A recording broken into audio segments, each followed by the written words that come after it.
สบายดีสิพาพี่ตอนนุขุมมื้อนี้พี่น้องจังเบิ่งน้ำกันเด้อว่ามานบ่มื้อนี้สิไปกับลูกชาย2 คนนี่ลูกชาย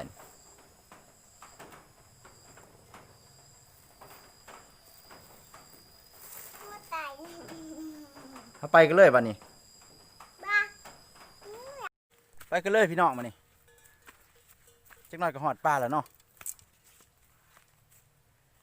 เดี๋ยวยางออกข้ามทุ่งนาทุ่งนี่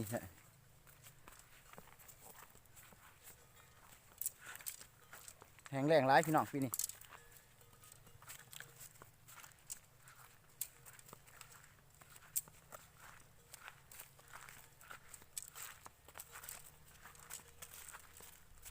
เอาเท่านี้ก่อน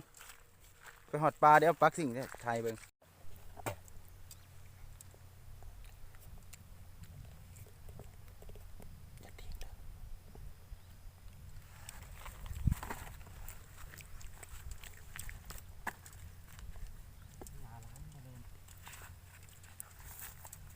ใกล้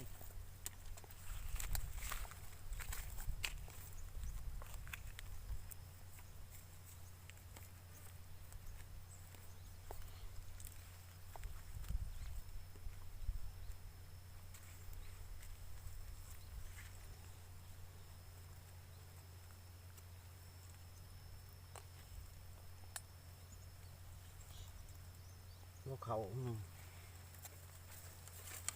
ไก่ได้บ่น้ำมือ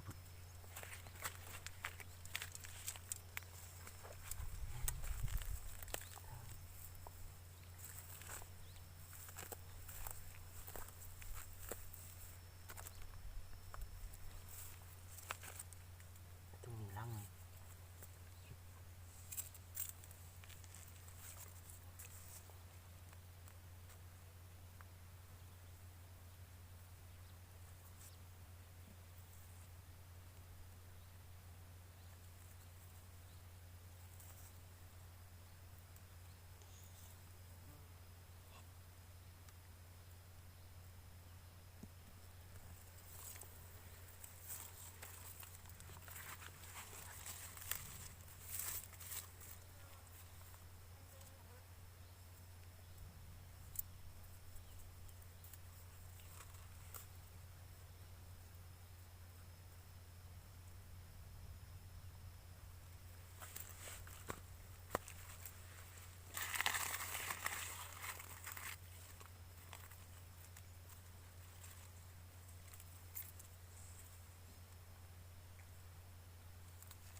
เด็ดเนาะ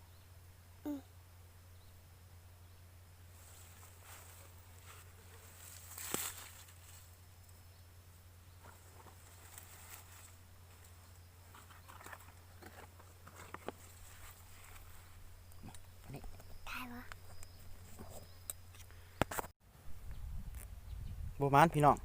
บ่ได้มีแต่สิ่งเป่าโอ้มื้อนี้บ่มาน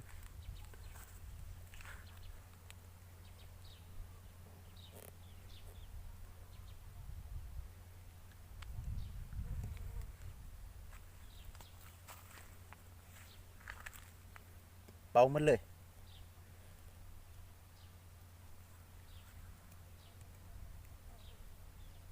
โอ้เห็นบักแต่หลายเนาะ